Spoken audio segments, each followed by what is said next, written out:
क्या होता अगर महाभारत के युद्ध में पांडव नहीं कौरव जीत जाते? तो आज हम भगवान श्री कृष्ण की नहीं बल्कि शकुनी की पूजा कर रहे होते। जी हाँ, महाभारत के युद्ध में जो काम भगवान श्री कृष्ण पांडवों के लिए कर रहे थे, वही काम शकुनी कौरवों के लिए कर रहे थे। ये बात है उस समय की जब गांधार नरेश की पुत्री गांधारी का विवाह धृतराष्ट्र से हुआ। तो शकुनी को बहुत दुख हुआ कि उसकी बहन का विवाह एक अंधे के साथ कर दिया है। तो उसके मन में प्रतिशोध की भावना जगी।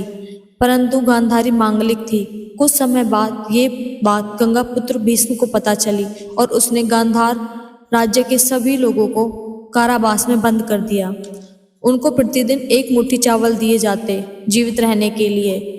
वह एक मुट्ठी चावल वो अपने राजकुमार शकुनी को खिलाते थे। शकुनी के सामने उसका पूरा परिवार एक एक करके मरने लगा।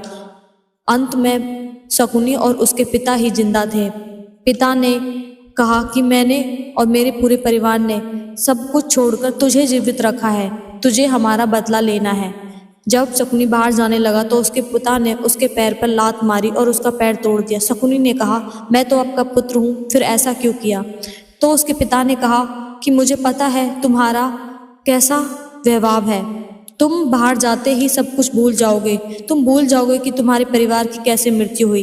तो तुम्हें बाहर जाकर सबका प्रतिशोध लेना है। उसके मन में प्रतिशोध की भावना और ज्यादा उत्पन्न हो गई। उसी दिन शकुनी ने सोचा कि मैं कुरु वंश को खत्म कर दूंगा। और शकुनी के जो पिता थे उन्हीं की हड्डियों से वो पासे बनाए गए थे, जिन पासों की वजह से पांडव हारे थे। तो ये कहानी हमें यही सिखाती है कि हमें हमेशा धर्म का साथ देना चाहिए।